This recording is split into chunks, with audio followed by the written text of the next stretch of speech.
A business is three things: person, problem, and solution. There is no limit to how much you can earn. People love talking about their problem. All businesses want to make more money. If you can find a way to make you're winning. Can you list some easy, boring businesses that you would recommend people start? The energy I get from this question is, ladies and gentlemen, welcome back to the channel and to Freedom Fridays, our new series where each week-ish I try and share strategies, books, ideas, tools to help you get to financial freedom so that you can live life on your own terms. Now, we've done a handful of episodes, which you guys have very kindly responded to. And in those episodes, I asked you to ask me some questions. And so what we've done is we've gone through all of the comments from the last few episodes of Freedom Fridays.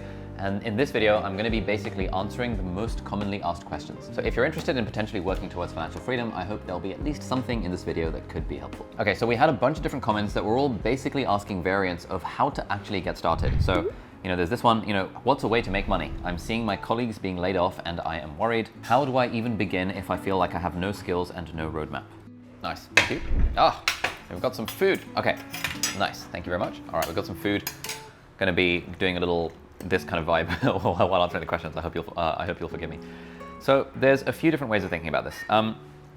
The key thing to remember is that if we just sort of zoom out a little bit, the way you become financially free is that you make some money and you make more than you spend, and then you invest the rest into savings, into passive income assets like stocks and shares.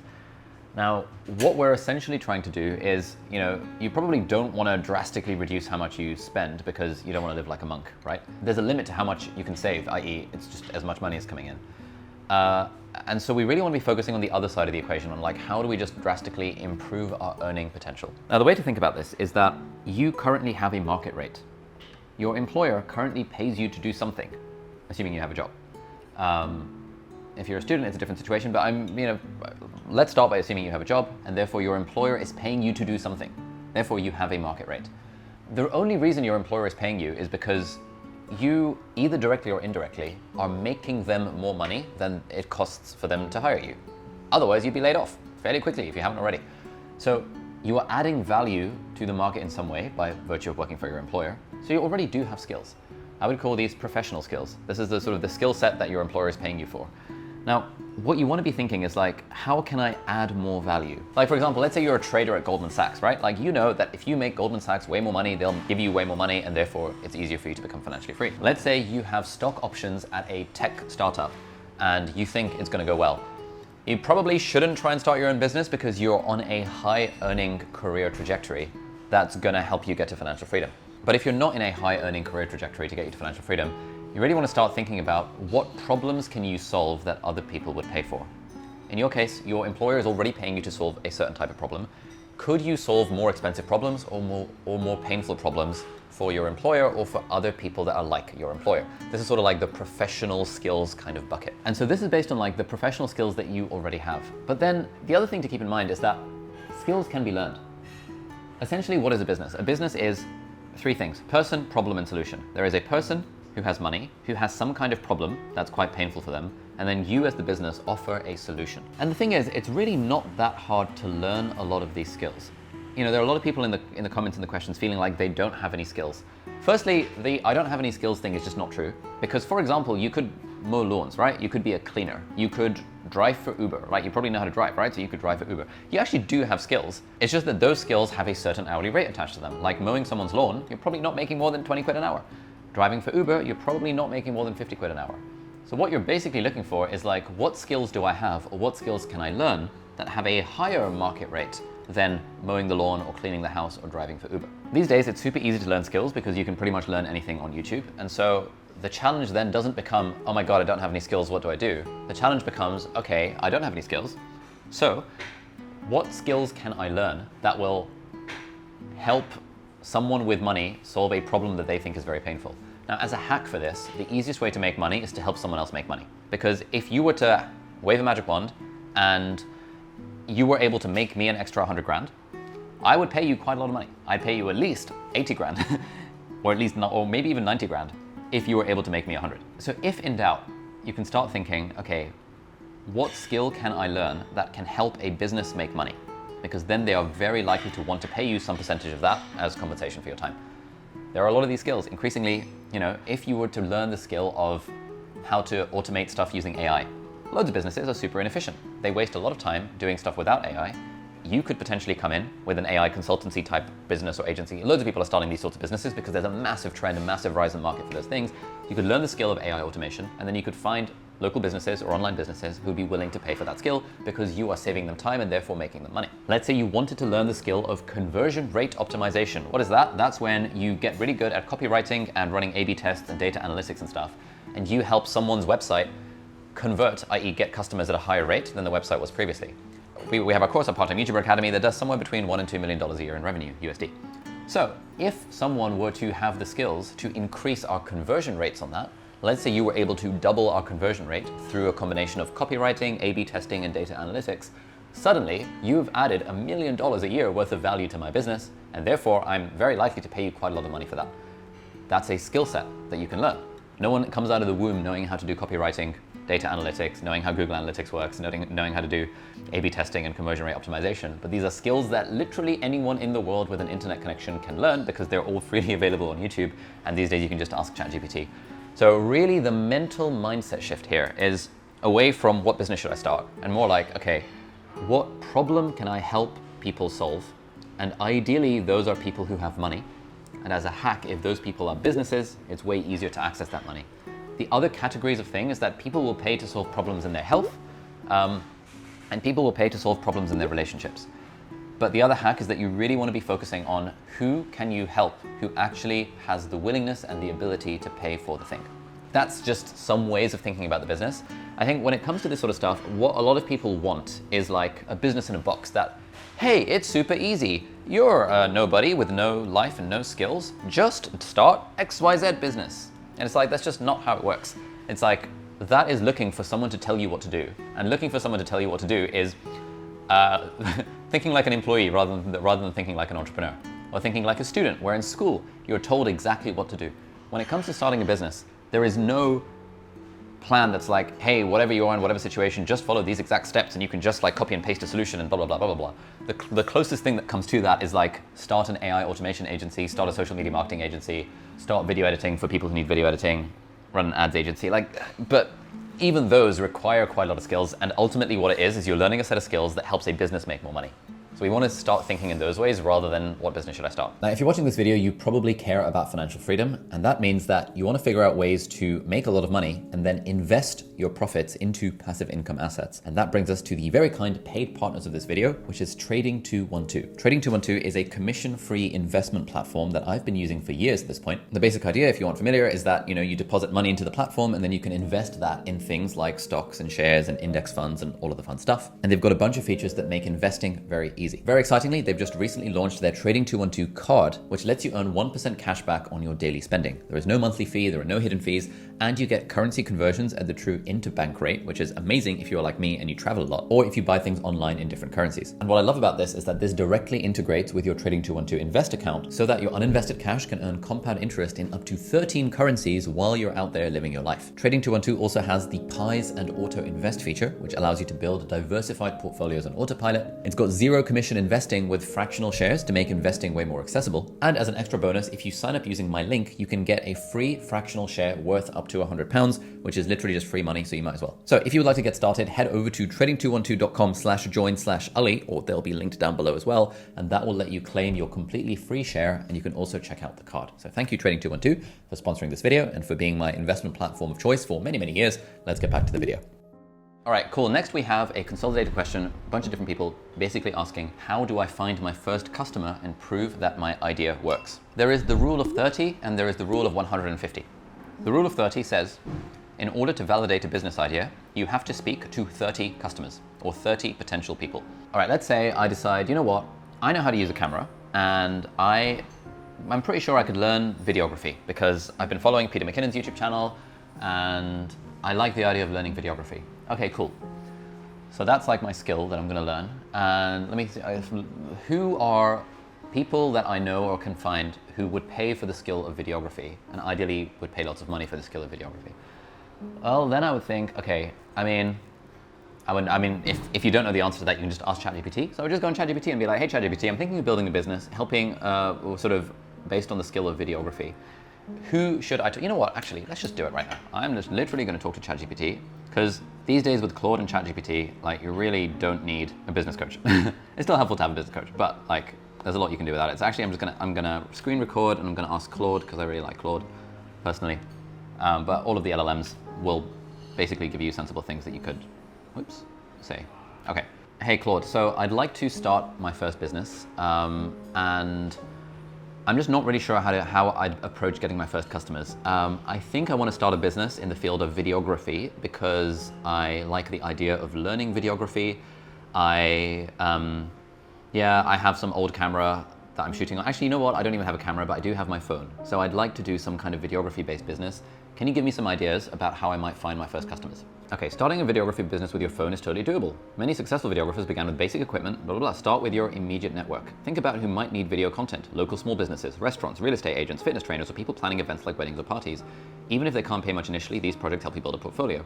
Offer services for events and milestones: graduation parties, birthday celebrations, small weddings, anniversary dinners. People are often willing to pay someone to capture these moments, and you don't need elaborate equipment for intimate gatherings. Yes, if you're trying to shoot a luxury wedding, you can't do it on your iPhone. But hypothetically, if someone were to come up to me and say like, hey, look, I know you've just had a baby. Next time you have a birthday party, I'm going to be the videographer and I'm going to document sort of POV style just with a phone, and I'll do all the editing, and it's going to be vibey, and I'm going to interview everyone at the party, and you're going to capture the memories, and it's going to be $300. I'd be like, sick. That would actually be pretty good. You don't need anything other than a phone and the ability to edit videos in like CapCut or like the Instagram Edits app or whatever, to be able to provide that kind of value where you, as a phone-based videographer with allegedly no skills, but you know how to use a phone because you're watching this video, is then able to add value in that kind of way. Leverage social media. Yeah, I mean, when you think videographer, you think fancy camera, you think fancy lighting, you think fancy microphone, but a lot of the best social media type content when it comes to like sales and marketing and stuff and advertising is more like homebrew filmed on a phone. So could you go to local businesses or anyone that you know who has a business or would like to get traffic towards their thing and say, hey, I will create social media content for you to post on your social platforms. If you really wanted to, you could go to the local coffee shop and you could say, hey, I'm a videographer and I'm starting a new business in social media management. I'd love to work for you for free and to create social media content for your coffee shop in return for a testimonial. What do you reckon?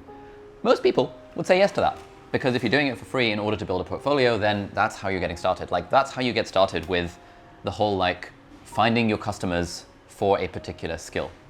I think a really underrated thing is actually just starting with the real world in your local area. A lot of people are like, hey, I have an idea to sell an online course about life design. And it's like a 19-year-old kid who doesn't have any skills, but like they like the idea of being a life coach. Bro, everyone likes the idea of being a life coach. Deep down, everyone wants to be a life coach. But that's a really hard business to get started off the ground if you're trying to start online on the internet where you're competing with everyone in the world. But if you're trying to start a business where your first customers will come from the people that you know, the people that you have immediate access to, your friends, your family, your friends' parents, your family's parents, the people that you work with, the managers that you work with, the boss of your workplace, whatever, like literally people that you have physical access to that you can sit across a table with a coffee and talk to them face to face. My brother has just sold, or just a few months ago, sold his startup for tens of millions of dollars. And they've been running it for 5 years. But for the first 2 years, they didn't actually build a product. They spent the first 2 years just talking to potential customers to figure out what product they should build. He and his co-founder would go on LinkedIn, message people, email people who were like finance teams at like big people, at like, small to medium-sized businesses. And they would offer to take them out to lunch, or take them out to coffee, or take them out for a walk. And they would talk to them and ask them about their problems. Like, hey, when it comes to financial planning, what are the problems that you guys are having? And people love talking about their problems. You can get someone to talk about the problems all day long. And then they're taking notes. These days you can record the conversation with their permission, obviously. You can record it on VoicePal, which is the app that me and my wife have built to help you record conversations and turn it into writing. You can record those conversations, you can shove it into ChatGPT or Claude, and you can say, hey, help me figure out some business ideas based on this conversation. It's so laughably straightforward these days to come up with an idea and to find your first customers, provided you are willing to talk to people. The mistake you're going to make is that you will be in your little cave bedroom kind of thing. This is a mistake I made back in the day. I failed at making businesses for like 6 years because I didn't talk to customers. I just sat in my bedroom hoping that I'm a 13-year-old kid on my little keyboard, and like, if I don't talk to anyone, like surely on the internet I should be able to make money. The more you can get into the real world and speak to actual people, the more you realize that actually starting a business is really, really, really straightforward. But if you're trying to compete with everyone in the world on the internet and like be an influencer from day one, it's probably not gonna work. Okay, we've got a question here. Can you list some easy, boring businesses that you would recommend people start? This is the wrong way to be thinking about it. I think like the energy I get from this question is, Ali, just tell me what to do. Give me the easiest path to get rich, just tell me what to do. Please, please, I beg you, just tell me what to do. And again, that's like thinking like a student, not thinking like an entrepreneur. A student or an employee wants to be told what to do, an entrepreneur figures it out. So that's thing number one to say. Thing number two to say is that an easy business for you or a boring business for you is different to what an easy, boring business would be for someone else. If I'm a medical student at Cambridge University, it's easy for me to start a business helping people get into med school. If you're not a medical student or you haven't been in there, it's no longer easy for you to start a business helping people get into med school, right? It depends. Like the right business for someone else is a completely wrong business for someone else. And so instead of thinking of it as like, oh, what's a copy-paste solution that I can just like do and make all this money? Think instead of like, who are some people with money that I would enjoy potentially serving? Ask yourself that question, talk to ChatGPT or Claude about it, get some ideas. What are some problems, ideally painful problems, that I would enjoy potentially helping to solve? And what are some skills that I have or skills that I would enjoy learning that can help me solve those kinds of problems? If you have the skills already, amazing. You've got either professional skills or personal skills or a mixture of the two. You could use pre-existing skills.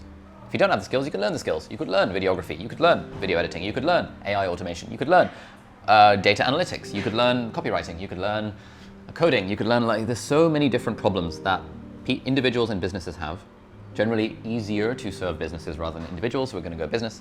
There are so many problems that businesses have that these days you can just speak to business owners. You can just go to all of the local restaurants in your area and coffee shops and accounting firms and like just walk down the local high street, go to every single one, talk to the manager. Easy, right? Ask them what problems they're having because you're thinking of starting a business and you'd love to hear kind of what problems they're having. All businesses want to make more money. If you can find a way to make local businesses more money, you're winning. Generally, doing stuff in marketing and doing stuff in sales often has a direct translation into revenue. And so those are easier businesses to start compared to doing something in like customer service, because customer service is just a little bit more further removed from revenue. So essentially what you're trying to do when you're coming up with business ideas, if you're going easy mode, i.e. selling to businesses and helping them make money, what you're trying to do is you're trying to get as close as possible to saying to your prospective client, who you're going to be talking to in person, obviously, hey, look, if you pay me, I'll wave a magic wand and your business will magically make more money without you having to do anything. You want your business idea to get as close to that as possible. So for example, look, if you pay me, I will sort out your social media and you're going to get more customers because now you have a good social media presence. Business is like, you know what? I want more customers because every freaking business in the world wants more customers. They're like, great, fantastic. Sure. Especially if you're like, and you don't need to pay me anything. I just want 20% for every new customer that I specifically get you that we can specifically attribute to your Instagram or your LinkedIn. Business owners like, sick. I don't have to pay anything for this. I only pay you when you get me extra customers. Let's go, easy. And now you've built a business that is reliant on you actually getting results. So then you get results and you get good at the thing. And then you get them customers and then they pay you money, easy. Like this is sort of how we want to be thinking of business ideas. If you don't want to serve businesses, it is harder to serve non-businesses because individuals are just less likely to pay for stuff than businesses, but you could still totally do that if you wanted to. Ideally, you would find individuals with money rather than individuals without money. So let's say you wanted to do something in the health niche for whatever reason, and you're like, I really want to help people get fit. Okay, cool, fine. You think, okay, who would you like to help get fit? Do you want to help students get fit? Probably not, because they won't pay for it. Do you want to help CEOs get fit? Okay, they would pay for it and they need the help. So being a fitness trainer for CEOs is much easier than being a fitness trainer for students, because CEOs are willing and happy to pay for fitness training, whereas students are not willing and happy to pay for fitness training. And then you might be thinking, well, how do I find CEOs? All it takes is one client. The first client you get opens the door to every other client. If you can just get one client and do an amazing job for that person, ideally for free, in return for a testimonial and some referrals, CEOs have other friends who are CEOs. You might not know any CEOs, but I guarantee the CEO knows a shit ton of other CEOs. So if you can just find one entry route to get your first client, that then allows you to sort of basically print cash like going to their friends, and obviously you have to do a good job. All of this is predicated on you doing a good job. This is why it's all, if you're doing something like a service-based business, it's just about finding that first client, because that first client opens the door to every other. With so many possibilities, how do I choose what kind of business to start? There is this thing, the myth of the perfect choice, or the perfect choice fallacy, which is that when you are a student, you operate thinking that there is a right answer, because school teaches you that there is a right answer and you've got to get it right the first time around. When you start a business, you realize that there are no right answers, and the way you build a business is by trying something, running an experiment, gathering data from the market, and then iterating based on the results of that experiment. So how do you choose which one to start? Well, a really simple framework is you list out all of your business ideas. And a business idea, as we talked about before, is who is the person, what is the problem that you're solving, and how are you planning to solve it? So let's say one of my business ideas is wedding with videography for Indian weddings in Hong Kong. Okay, I've got a person, Indian weddings in Hong Kong, broadly. I've got a problem that they want videography, and I've got my solution, which is I will provide them videography. Let's say that's idea number one. Let's say idea number two is copywriting and editing for email newsletters for people in the financial journalists. So I've got my people, which is financial journalists. Maybe I know some of those because I've previously worked in finance or whatever. The skill that I'm using is I'm good at writing. And the problem I'm solving for them is that they need someone to write and edit their newsletters because they're building a personal brand. So maybe that's idea number two. Maybe idea number three is, hey, helping medical students get into Hong Kong University to study medicine. Because maybe I used to be a doctor and I have the skill of helping medical students get into Hong Kong University for studying medicine. Let's say I've listed out my business ideas, and you have to list them out with who, what, and how. Who is the person, what is the problem, and how are you planning to solve it? You list them all out.